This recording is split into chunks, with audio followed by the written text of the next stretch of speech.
Hahaha, apa kabar sahabat artikel MOBA? Kali ini, saya akan membacakan lanjutan alur cerita pemuda kaya. Tapi sebelum mendengarkan kisahnya, silakan cari posisi yang nyaman, jauhi keramaian, dan jangan lupa, pasang handsetnya. Dan inilah, lanjutan alur cerita CEO perusahaan, yang berpura-pura miskin. Episode 158. Di episode sebelumnya, Aditya yang tengah mengayuh sepedanya menuju ke sebuah terminal bus, dengan tujuan Desa Mekar. Setelah beberapa lama mengayuh sepedanya, tibalah Aditya di terminal tersebut. Setelah menemukan bus yang akan ditumpanginya, Aditya pun langsung meminta pada si kondektur untuk menaikkan sepeda miliknya. Sedang ia sendiri langsung bergegas masuk ke dalam bus yang akan segera berangkat. Terlihat saat itu, Aditya mendapat tempat duduk tepat di samping seorang wanita yang berparas cantik. Karena tempat duduk Aditya yang berada di dekat jendela, otomatis saat itu, dia harus melewati si wanita berparas cantik itu. "Maaf Mbak," ucap Aditya, sembari menunjuk ke bangku tersebut. "Oh, tempat duduknya Mas ya," ucap si wanita, lalu berdiri, dan mempersilahkan Aditya untuk lewat. Ganteng banget nih cowok," gumam si gadis, sambil terus melihat ke arah Aditya. "Makasih ya," ucap Aditya, sambil tersenyum pada si gadis tadi. Melihat Aditya yang tersenyum padanya, si gadis tadi pun langsung salah tingkah. "Aduh, senyumnya adem banget," gumam si wanita, lalu kembali ke tempat duduknya. Singkat waktu, bus yang ditumpangi Aditya pun telah berjalan meninggalkan terminal tadi. Terlihat saat itu, si wanita yang belum diketahui namanya terus mencuri pandang ke arah Aditya.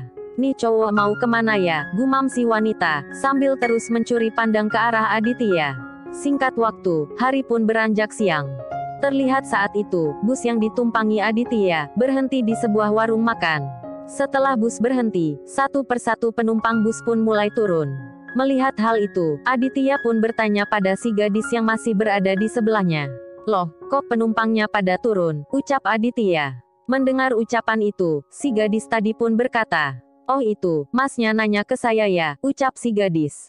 "Ya iyalah Mbak, emangnya selain Mbak, ada siapa lagi?" ucap Aditya. Mendengar ucapan itu, si gadis pun kembali berkata, "Mereka turun untuk makan siang," ucap si gadis, lalu kembali berkata, "Oh ya Mas, masnya mau kemana?" "Saya mau ke Desa Mekar," ucap Aditya.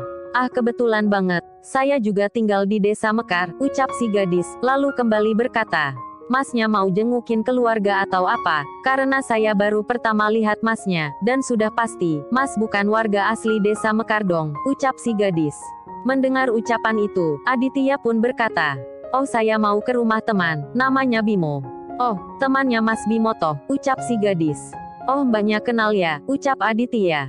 "Ya iyalah, kalau satu desa pasti kenal," sahut si gadis, lalu mengulurkan tangannya pada Aditya. "Kenalkan, namaku Yuli, saya anaknya kepala Desa Mekar," ucap si gadis. "Oh Mbak Yuli ya, kalau saya Aditya," ucap Aditya, sembari menyambut uluran tangan Yuli. "Buset deh, nih tangan halus amat ya," gumam Yuli.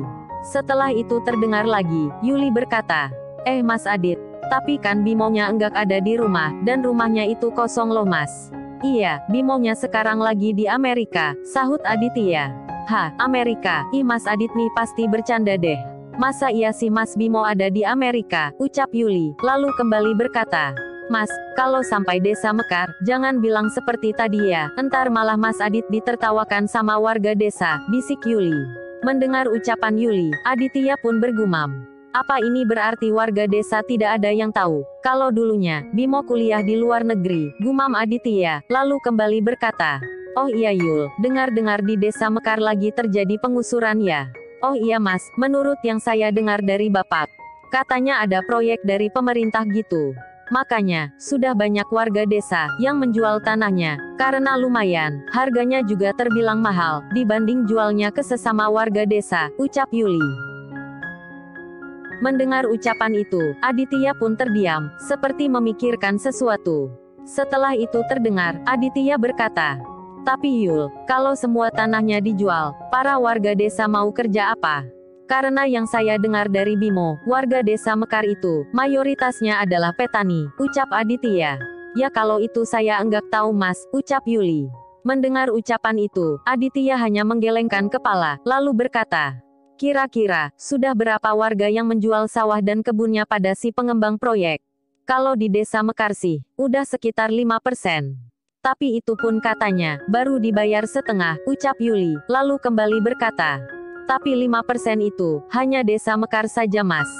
Kalau desa lain Yuli enggak tahu," ucap Yuli. Mendengar ucapan itu, Aditya pun berkata, "Memangnya ada berapa desa yang kena pembangunan proyek?" Kata bapak, "Pas waktu pertemuan sama bupati dan camat, ada 90 kepala desa yang hadir. Tapi yang setuju untuk melepaskan tanahnya, hanya 75 desa saja, yang 15 desanya menolak, karena harga yang ditawarkan masih termasuk murah," ucap Yuli. Mendengar ucapan itu, Aditya pun berkata, "Memangnya, berapa harga yang ditawarkan oleh para pengembang proyek?" "Kalau untuk tanah sawah dan kebun, dihargai 5 juta per hektarnya," ucap Yuli. Sementara Aditya, ia pun kembali berkata, "Terus kalau 15 desa yang tidak setuju, berapa harga yang mereka minta pada si pengembang?" "Mereka mintanya 6 juta per hektarnya," ucap Yuli. Mendengar ucapan itu, Aditya pun bergumam, "Buset deh, 6 juta per hektar. Kalau 1000 hektar baru masuk 6 miliar, gumam Aditya, lalu kembali berkata, "Jadi gimana, apa pihak pengembang setuju dengan tawaran yang diminta 15 desa tadi?" Mendengar pertanyaan itu, Yuli pun berkata, "Sepertinya enggak mas, karena dari pihak pengembang sendiri, belum memberi keputusan," ucap Yuli. Mendengar ucapan itu, Aditya pun bergumam, 6 juta sebenarnya masih terlalu murah, tapi kenapa dari pihak pengembang tidak menyetujui saja permintaan mereka? Memang sih, kalau mereka menyetujui tawaran dari 15 desa tadi, maka harga itu pun sudah pasti berlaku pada 75 desa lainnya. Tapi dengan harga segitu, mereka masih mendapatkan untung yang berlipat-lipat. Sepertinya mereka sengaja menggantung para warga dari 15 desa itu," gumam Aditya. Melihat Aditya yang diam seperti orang bingung, Yuli pun langsung menepuk pundak Aditya. "Hei, Mas Adit, kok malah bingung?" "Oh enggak kok, saya enggak bingung," ucap Aditya. Singkat waktu, hari pun beranjak sore. Terlihat saat itu, jarum jam telah menunjukkan pukul 3 sore, dan bus yang ditumpangi Aditya pun telah memasuki sebuah kecamatan yang tidak jauh dari desa Mekar. Terlihat saat itu, Yuli yang melihat Aditya baru terbangun dari tidurnya, ia pun berkata, "Udah bangun ya mas," ucap Yuli. Namun saat itu, Aditya tidak menjawab pertanyaan itu. Ia malah melihat keluar jendela mobil, dengan ekspresi wajah terlihat kaget. Saat melihat hamparan sawah dan kebun yang tampak gersang, melebihi kegersangan saat pertama dia datang di desa Bukit Sejuk. Di luar jendela bus, bukan hanya sawah dan kebun saja yang tampak kering, bahkan pohon besar pun sampai mengalami hal yang sama. Mas Adit, kok malah bengong," ucap Yuli. Mendengar ucapan itu, Aditya pun berkata, "Oh maaf, sahut Aditya, lalu bergumam, "Sepertinya ada yang aneh. Memang sih, sekarang sedang musim kemarau, tapi tidak seperti ini juga," gumam Aditya. Sementara Yuli melihat Aditya yang kembali diam sambil memegang dagunya, ia pun kembali berkata, Mas Adit lagi mikirin apa sih?" "Oh itu saya lagi mikirin sawah-sawah yang kering itu," ucap Aditya, sambil menunjuk keluar jendela bus. Mendengar ucapan itu, Yuli pun berkata, "Yah namanya juga lagi musim kemarau mas, bukan hanya desa ini saja yang kekeringan seperti ini. Desa Mekar dan 100 desa lainnya pun mengalami hal yang sama," ucap Yuli. Mendengar ucapan itu, Aditya pun berkata, "Apa semua desa yang kena dampak kekeringan itu masuk dalam kawasan proyek?" "Iya mas, termasuk 10 desa lain yang enggak kena kawasan pembangunan proyek pun mengalami kekeringan dan gagal panen juga," ucap Yuli. Mendengar ucapan itu, Aditya pun tersenyum, seperti telah mengetahui penyebab kekeringan itu.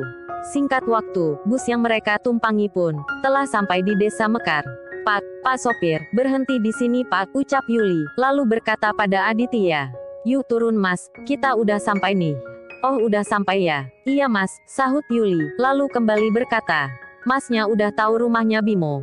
"Belum Yul, tapi nanti aku bisa jalan sambil tanya ke warga desa," ucap Aditya. "Enggak usah mas, biar Yuli saja yang ngantarin Mas Adit," ucap Yuli. "Apa enggak ngerepotin?" "Oh enggak kok mas," sahut Yuli, lalu bergumam, Kalau sama Mas Adit, biar jalan kaki 5 kilometer juga pasti aku sanggup, orangnya ganteng gini, gumam Yuli sambil tersipu-sipu. Aduh, Yuli oh Yuli, siap-siap sakit hati saja kamu. Sementara Aditya, setelah keluar dari bus tersebut, ia pun langsung meminta pada si kondektur untuk menurunkan sepedanya, yang saat itu diletakkan di atas atap bus tersebut.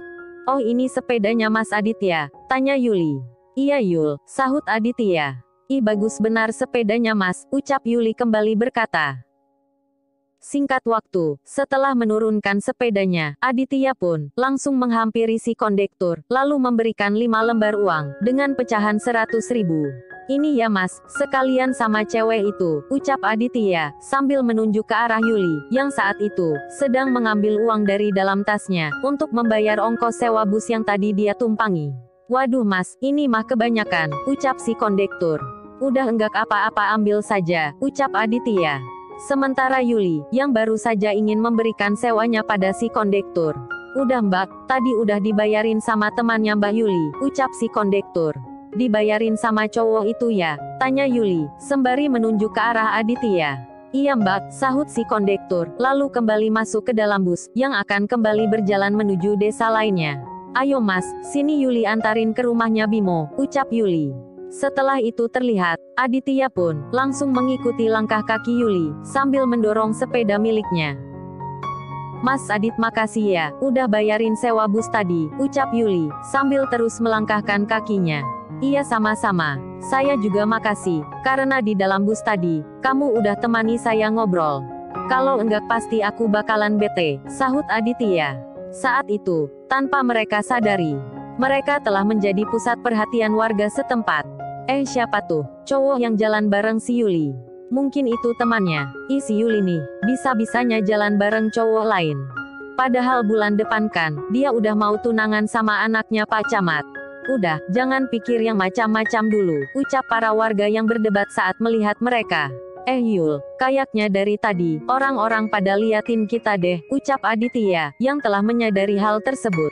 Mendengar ucapan itu, Yuli pun berkata, ya Mas Adit kan orang baru, jadi wajarlah, kalau Mas Adit diperhatikan para warga desa, sahut Yuli, sambil terus melangkah. Selang beberapa saat, Yuli pun kembali berkata, sana Mas, sana rumahnya Mas Bimo, ucap Yuli, sambil menunjuk ke sebuah rumah sederhana semi permanen. Terlihat saat itu, mereka terus melangkah mendekati rumah tersebut. Namun tiba-tiba, dari arah belakang, terlihat sebuah motor Kawasaki Ninja 250cc, yang berjalan ke arah mereka. Yul ini siapa? Ucap si pengendara motor, sambil menurunkan standar motornya. Mendengar hal itu, Yuli pun ingin berkata. Namun tiba-tiba, si pengendara yang diketahui bernama Edo pun, langsung memotong perkataannya.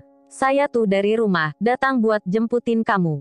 Enggak taunya, kamu malah jalan sama cowok lain, ucap si Edo, lalu menyuruh Yuli untuk naik ke atas motornya. Ih apa-apaan sih Du, ucap Yuli, mencoba untuk memberontak. Udah Yul, ikut aja. Enggak enak diliatin para warga, ucap Aditya. Mendengar ucapan Aditya, Yuli pun langsung mengikuti ucapan Edo. Nah gitu, kamu tuh calon istriku. Jadi, kamu harus ikutin apa yang saya bilang, ucap Edo, sambil menendang sepeda milik Aditya. Bro, ini terakhir kalinya, saya lihat kamu jalan sama Yuli. Kalau sampai terulang lagi, bukan cuman sepedamu yang saya tendang, tapi kakimu juga akan kupatahkan, ancam Edo, lalu menjalankan motornya. Sementara Yuli, ia pun terus melihat ke arah Aditya. Terlihat saat itu, sesaat perginya Edo dan Yuli, beberapa warga desa pun datang menghampiri Aditya. Waduh Mas, baru datang kok udah berurusan sama si Edo, ucap salah satu warga. Mendengar ucapan itu, Aditya pun hanya tersenyum. Oh ya Mas, Masnya mau ke rumahnya siapa? Oh, saya mau ke rumahnya Bimo, sahut Aditya. Mendengar nama Bimo, salah satu warga pun berkata, oh Mas ini temannya Bimo si tukang mimpi itu. Gimana Mas, apa si Bimo sekarang udah jadi orang kantoran, yang kerjanya di gedung bertingkat, atau cuman ngomong aja, ucap para warga, yang seperti mengejek Bimo. Di sela itu terdengar lagi, salah satu warga berkata, atau Mas ini teman kerjanya Bimo ya? Gimana Mas, apa sekarang si Bimo udah bisa beli mobil dan rumah mewah? Ya enggak mungkin lah, lihat aja temannya, datang ke sini cuman bawa sepeda doang, ucap salah satu warga, lalu kembali melanjutkan perkataannya. Mas, kalau mau dekatin si Yuli tuh, dompetnya harus tebal dan punya kendaraan. Tuh, itu juga kendaraan, celah salah satu warga, sambil menunjuk ke sepeda milik Aditya. Ya elah, sepeda gini mana bisa bersaing dengan mogenya si Edo, ya jelas kalah level lah. Mas, si Yuli tuh kembang desa sini loh, jadi sudah pasti, bapaknya enggak bakalan ngizinin mas yang enggak modal gini, buat dekatin anak gadisnya, ucap para warga. Sementara Aditya, mendengar ucapan mereka, ia pun hanya menggaruk keningnya, sembari tersenyum di dalam hati. Di sela hinaan dan bulian mereka kepada Aditya, tiba-tiba terdengar suara seorang kakek. Udah nak, lanjutin saja perjalanannya, enggak usah dengerin kata-kata mereka, ucap si kakek. Mendengar ucapan itu, Aditya pun tersenyum ke arah si kakek, lalu kembali melangkah ke arah rumah milik almarhum orang tua Bimo. Sementara Edo dan Yuli, terlihat saat itu, Edo yang telah sampai di rumah Yuli, ia pun langsung melaporkan kejadian tadi pada orang tua Yuli, hingga membuat Yuli dimarahi habis-habisan. Lalu, bagaimana kelanjutan kisahnya? Nantikan di episode selanjutnya.